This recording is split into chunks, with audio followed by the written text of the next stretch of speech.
While this video here focused more on the dialogue and speech pattern of a character and making them distinct in that way, in this video I just want to focus on how we create that initial personality. How do we just draw a character and decide, yep, that's the pretentious one, that's the grass walker, that one needs a psych ward, you know. How do we do that? I started thinking about my own characters and the different methods I use, so let's jump into it and I'll explain how I create the personalities for my OCs.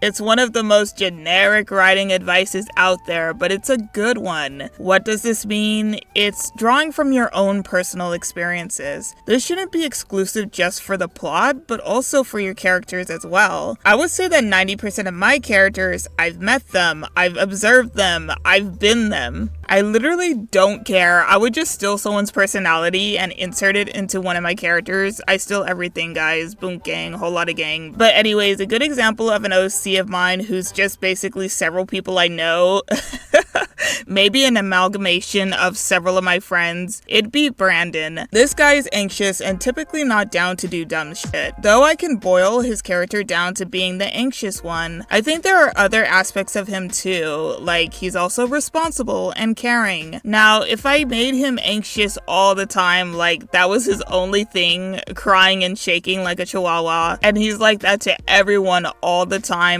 then rest in peace, because at that point he's not a human anymore. He's a stereotype of an anxious person. To have seemingly realistic personalities, you kind of have to draw from real life. Real people are more than one thing. You and I carry more than one personality trait, so your character should as well. When you don't draw from real life, then you may have a stereotypical character. A stereotypical character is an oversimplified version of that character. A lot of the time, a stereotype is based on assumption. So if we were to make some flawed assumptions about people with anxiety, we'd boil down his character to, I don't know, a scared baby who pisses himself, uses an inhaler, and chugs a whole bottle of Xanax in the morning just to stutter through all of his sentences while his whole body shakes. Whatever version of Brandon that is, that motherfucker is not real. It's okay for characters to be stereotypical in some aspects, but there's no need for it to consume their whole being. In fact, I'll go as far as to say there's nothing inherently wrong with stereotypes. Some of my favorite pieces of media have the characters boiled down to singular traits. To prove it's not bad, I'll label all the main trifold OCs right now. Psychopath, optimistic, contemplative, pretentious, weird, reckless, perfectionist, grasswalker, anger issues, tree hugger, narcissist. That's all of them boiled down to their main trait, their stereotypical role in the story. But even though that's their basic trait, they also have sub-traits to make them more rounded. I'll get into how I determine these sub-traits in the next segment, but for now, I want to share another way how I find personalities. That'll be through interesting group dynamics. Group dynamics are everything and how well characters bounce off each other. There are no rules for the personalities contained within a group, but I will say that if you could create a group dynamic where the characters are different in some way, it's much more interesting than a group who is just the same person multiplied. I experienced this in an early draft of Trifold where Lamisha and DeMarco were just the same person. Like literally, they were both bored, angry, creepy and shit, and it was like, what's going on, you know? But while writing chapter 3 on a whim, I was like, you know what? What would happen if I just made DeMarco so unserious and like a goofball? And hence the birth of this meme. If Chris crossed and jumped in them, you can walk to school in them. That spun off into this meme, and I still use it like 3 years later. These characters can now count as foils too because of that change. Go watch this video to understand it more, but essentially it's a character who contrasts from another character. They're both related, they're both agents, they both want to help people, but Lamisha is a lousy shot with anger issues and DeMarco is excellent at what he does, but he also tends to be more sympathetic. Of course, this naturally creates different personalities. Sometimes it's more interesting to have contrasting characters that sometimes disagree and have arguments compared to two characters that share a brain. There's no such thing as a dynamic between two characters that share a brain, okay? That's just like one dynamic. Also, I think the whole twins being the same is also a very hard stereotype, so I'm so glad that I dodged that bullet. But I also wouldn't call them polar opposites either. They have some similarities, they just approach situations differently. Anyway, another thing I find fun about group dynamics is how a personality can slightly change depending on the friend group. Let's use Gioni as an example. When she's with Kathy and Brandon, she's a bit more caring towards them. There's a group dynamic within this that is more adventurous and active. It's not said as often, but it's so obvious that these three have been together for a long time. They rarely talk about deep subjects though, because every time they do, it kind of just leads into an argument. Instead, these guys enjoy each other's company in a different way. Excitement through exploring and seeing the world around them. The true ride or dies. Now, let's compare this to Gioni's other friend group with Hippie Girl and Emmett, because yes, these guys are separated. These two groups of characters absolutely hate each other, don't even want to speak to each other, so yeah, when Gioni hangs out with them, there's a bit of a shift in her personality. These two are way less adventurous and active. They are also more personal with their conversations, being able to cry or rant about things that they hate or like. Also, since they're formal criminals, they kind of just have this aura of like bad to them. It's small aura. They're way more willing to say socially unacceptable things to each other. Like, honestly, like, if I was Gioni's mom, I'd prefer her to hang out with like Kathy and Brandon, because they're like the nice neighborhood kids who always get A's and B's on their report cards, while Hippie Girl and Emmett are like the delinquents that dropped out of high school and smoke pot. So it's two different vibes, honestly, and by proxy, Gioni does act like a goody two-shoes in some aspects, but she can also act like a delinquent. He left me undelivered for 3 days, so I was like, I have no other choice. Girl, I have to pull a Hannah Baker. That's not funny. You should never joke about something like that. Why would you say that? Not that Hannah Baker. Hannah Baker I go to school with, she's like a God believer. She believes in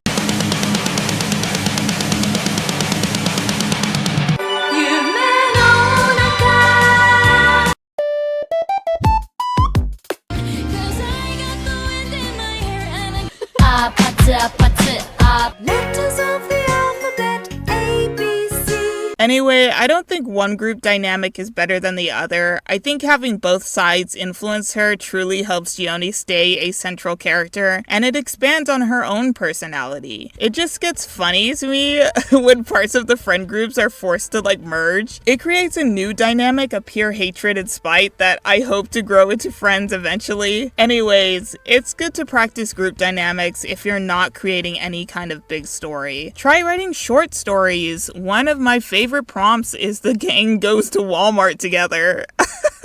It's so stupid, but I'm telling you, it helps you understand the most random things about your OC's personality. So like, okay, imagine if Kathy, Emmett, and Gioni went to Walmart together. I can imagine Gioni comes super prepared with a list of things to buy on a budget before that list blows away in the wind. She has to figure it out herself. She kind of takes forever to shop, which makes everyone else a bit antsy and insane. Emmett asks if he could go get the Uncrustables. Gioni says no, because they can't afford it. Emmett stuffs it in his shirt anyways. Gioni asks what brand of hot dogs to get, Oscar Myers or Ballpark. Kathy says she doesn't give a fuck. Emmett says Oscar Myers. Suddenly, Kathy does give a fuck and says to get Ballpark just to spite him. They argue. Eventually, they reach checkout and Gioni pays with a bunch of coins with absolutely no shame. And as they leave, the employee asks to check their receipt. Emmett ignores them and like keeps walking. Gioni hands over the receipt with no issues, and Kathy waits for Emmett to leave the store to inform security that he stole a box of Uncrustables. Really did? What? Oh, that's my abs, man. I've been working out a lot since the county. That's your abs, and yet it sounds like cardboard. Some solid abs. Yeah, so your solid abs look like 7-Up. What, you want one or something? Take it out. What's the issue? I'm gonna head out. No, you're gonna take it out, you're gonna give it back. You want some or or I'm gonna something? handcuff you. And the typical chaos would ensue from just that shit show. A very simple story, but From that, you can kind of understand the personalities a bit better. A sign of some decent characters, you can throw them in any scenario, any absurd plotline, and it can make for an entertaining experience. Some of my favorite cartoons don't involve an ongoing narrative. Like, fuck the plot. It's all about the characters for me personally. There's like literally no ongoing narrative, just a group of people thrown into the silliest situations. So try that. Get your OCs and put them in a place where they were never supposed to go. Like, take them to fucking Applebee's. I want to see chaos and your OCs at Applebee's. Anyways, that's how you could create an OC's personality without a story. If you do have a story in mind, this next section is for you. One of my all-time favorite books is Brave New World. You know that, because when I say I'm your English teacher disguised as a YouTuber, that's the book I'm holding. One reason I absolutely love this book is its ability to shift the perspectives of each character. Each character is separated into their own caste system. Epsilons, deltas, gammas, betas, and alphas. And before you start with your brain rot, I'll have you know that this book was from 1932, so stop it, okay? Anyways, in this caste system, they're expected to act and perform in a certain way, and through the system set in place, we can see how it affects different characters. The book is shown from the perspective of many characters. Bernard, who is an alpha but doesn't look like an alpha, he struggles to fit in. There's also Lenina, who is very attractive and is a perfect citizen. She rarely questions their world. There's also Helmholtz, who is also perfect, but through his many achievements, he feels bored with life. There's also John the Savage, who has no connection to the world state, and from that, he has an outsider's point of view. It allows him to have the most unique perspective compared to everyone else in the book. And then lastly, Mustafa Mond, who knows just as much as John regarding the outside world, but keeps it hidden from the rest of society. All of these characters live in the same world. Some thrive in this environment, some suffer under it and don't know why, and others know exactly what's outside of the dystopia. All of these perspectives influence their personalities. From each archetype, we have a great starting point for their initial characterization, but from their unique goals and perspectives, they all shift into different people. Let's use Bernard and Helmholtz as an example. They're both alphas, but despite that being their common trait, Bernard is more anxious and insecure, while Helmholtz is confident and creative. Both dealt a similar hand of cards, but their own personality and life experiences allowed them to feel unique. It helps create strong world building when you can show many sides of the story. Now for me, I wish I had the common sense to make 5 main characters. But no, I kinda went a bit overboard. Just a bit overboard. But I really wanted to show every perspective, okay? Like, I would have loved to see the world state through the Epsilon's perspective, but considering that Epsilons are morons, I'm guessing Mr. Huxley didn't feel like writing that in. That being said, I'll show you every moron in my book. Don't worry. From the highest authority to the quote-unquote societal scum, from their world experiences, their personalities shine in a unique way. And funny enough, despite these two being on completely different tax brackets, they still feel the same sense of ostracization from their communities. I guess these two are foils as well. While Hippie Girl hears jeers and boos and takes it with stride, Bree would hear jeers and boos and she's ready to kill everyone in the room. So yes, one is a psychopath and the other is weird. But now we have a reason behind that personality trait, as well as a justification in air quotes, for their responses. Hippie Girl can't shoot up the room because 1, she has no money for guns, 2, she would get arrested within the next second, and 3, I don't think she's a killer. And don't show me that section in Pizza Pocket where she threatens to kill Gioni. Shut up, that's not canon.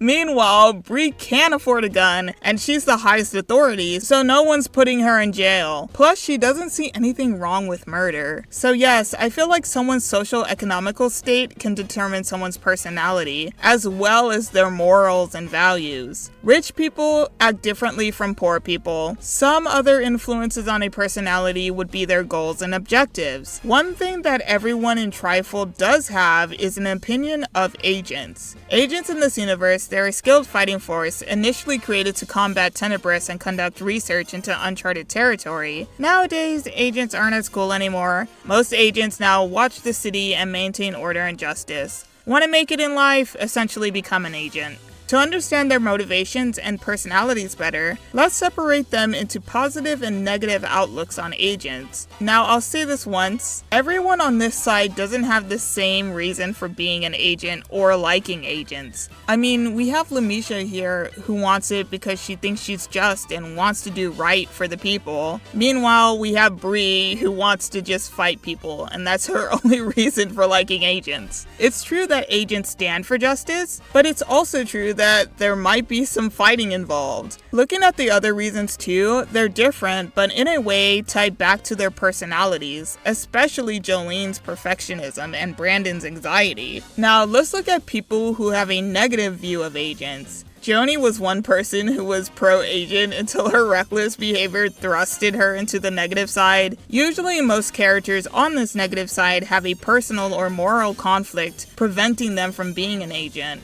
From so many different viewpoints, you're able to get so many personalities, so many different ways to approach a conversation or situation simply from a worldview. Being able to show characters thrive and fail in their current environment is a great way to world build. If everyone was oppressed and dying, it would be a shitty world building because that's not how any society works.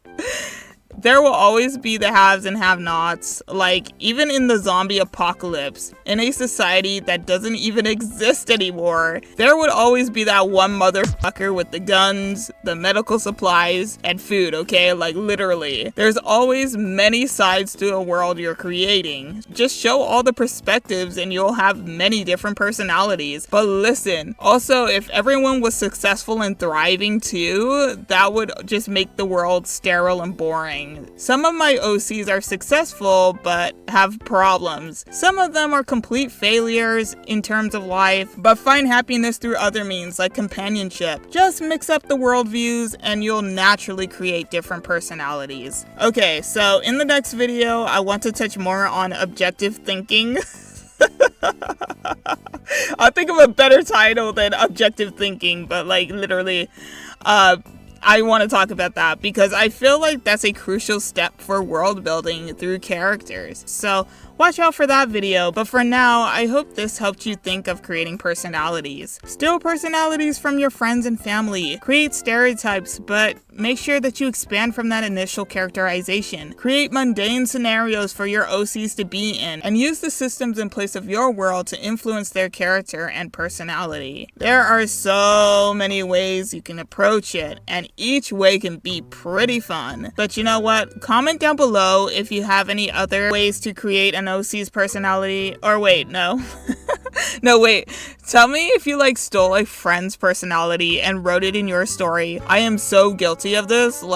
I'm so guilty. I need to be in jail. But anyways, y'all, I think that's it. That's the video. If you're interested, check out my book 2152, The Trifold Article. It's both animated and illustrated sci-fi and adventure. It's the book I've been yapping about for the past couple of minutes. Check it out if you want to see some idiots communicate with each other. Anyways, that will be linked below, as well as the newsletter. I have a Discord for artists and writers that'll also be linked below. Like and subscribe and whatever, that is much appreciated. Have fun while creating today, and I'll see you guys later!